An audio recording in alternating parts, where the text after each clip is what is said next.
Equilibrium can be checked by two conditions of equilibrium. The first condition, and its another form, is triangle method. And if you apply first condition of equilibrium or triangle method, then option A and option B will give you a closed triangle. The triangle method is if the three vectors can form a complete triangle, then the object is in equilibrium. So if you check option A and option B, then both options will show you a complete triangle by these three forces. So the answer may be A or maybe B. So to check further, I will apply second condition of equilibrium. And the second condition of equilibrium is clockwise movement and anti-clockwise movement. If they are equal, then the object is in equilibrium. So in this question, which diagram shows the direction of forces, the block could be in equilibrium. It means equilibrium is our requirement. So I am looking for clockwise movement equals to anti-clockwise movement. Then if I check option A, then sir, in option A, if I take this point as a pivot, then obviously this force has no function. But now if I study this force, then this force will producing clockwise movement, and this force is also producing clockwise movement.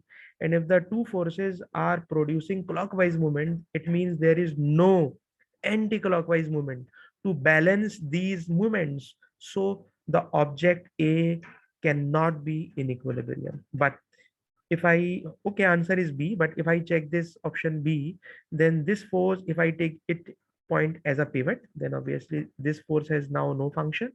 But if you see around this pivot, this force will produce a torque or moment in anti-clockwise direction. And this force, if I resolve this force into two components, then these are two components.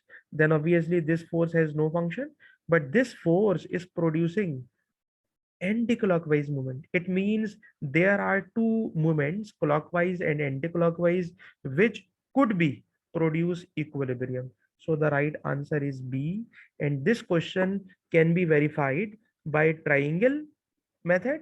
Then answer is A and B, both are correct. But when we apply clockwise is equals to anti-clockwise movement, then in option A, both forces are producing clockwise movement. There is no anti-clockwise movement. So option A is wrong. But option B, in option B, it is anti-clockwise movement. And if I resolve this force into two components, horizontal force has no function, but the vertical force can produce anti-clockwise movement. So the right answer is B. In this question, there are three segments of motion. The first segment, 50 kg mass, is moved along a snow surface, and the distance is 10 meter, and there is a friction is 200 Newton. So to drive the object, 2000 work, 2000 joule work is done. 2000 joule work is done to move from along this snow surface from A to B. It is a snow surface. And then there is ice surface. And this ice surface, it is given that there is no friction. And along this 10 meter, there is no force of friction. So the object is moving itself due to inertia. So no work done is required. And finally, from B to C, after covering a distance of 10 meter and no work is done, it is lifted up. It is lifted up 1 meter lifted up. When an object is lifted upward, then the work done is equals to mgh. The mass is 50, the gravity can be taken as 10, the height is 1 meter, then obviously the answer is 500 joule. So 500 joule work is done from lifting, and 2000 joule work is done to drive object across snow. So the right answer is D. Being pulled 10 meter across snow, it will give you the most work. I have calculated 3 work. Through snow, it is 2000. Through snow, it is 0 work. In lifting, there is 500 joule work. So most work in the option D.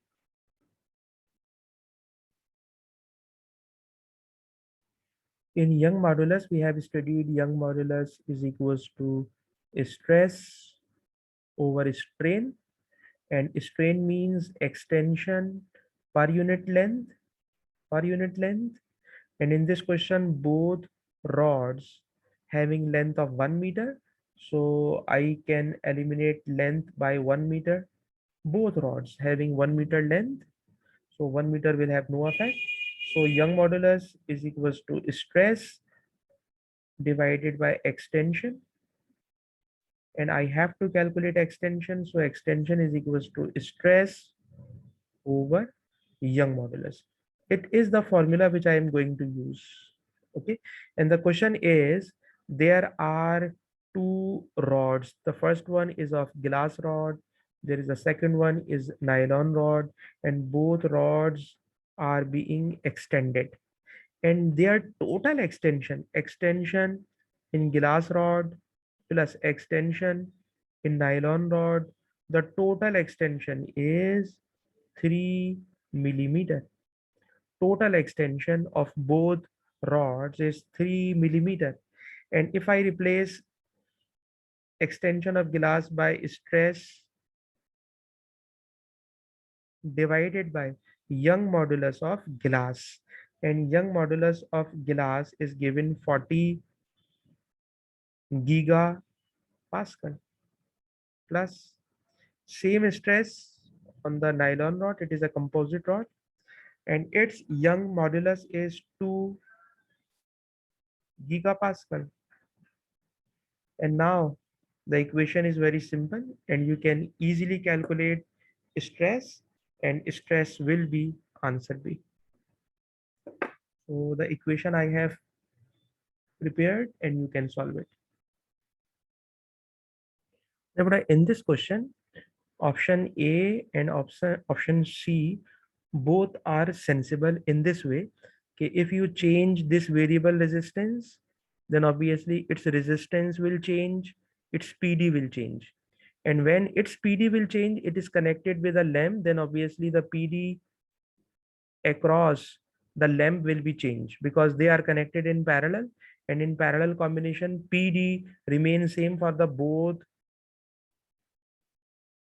Stop, please, stop.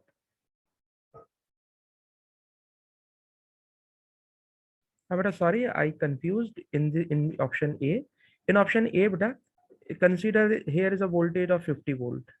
And if the 2 resistors are connected in parallel, then obviously the voltage will be 50 volt across both lengths.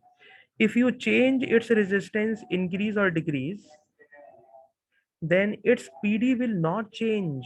Why? Sir, they are connected in parallel. When the resistors are connected in parallel, Abdullah, ye ban karo yaar. When the resistors are connected in parallel, the PD across both resistor will remain same, and this PD does not change due to the change in resistance. So no change in the voltage across this length. So option A is also fail. But option C, in option C, actually when you move this slider, actually the resistance, when the slider at this position, then these two are in parallel. And when you move this slider at this point, then the resistance change. And when the resistance change, actually these are 2 resistor. Consider it is R1 and it is R2. By changing the position of slider, actually you are changing the resistance of R1 and R2. And R1 and R2 are connected in series. When the 2 resistors are connected in series and their resistances are changed, then it behaves just like a potential divider circuit. The basic requirement of potential divider circuit is the resistors must be connected in series. So actually this R1, yellow color, and red color, these are 2 resistors which are connected in series. And when the 2 resistors are connected in series, then it becomes a potential divider circuit. And you can see that this potential can vary. Why, sir? Because when this slider is moved across this resistor, along this resistor, then the PD across R1 and R2 change, and this change will change the PD across length. So the answer C is right.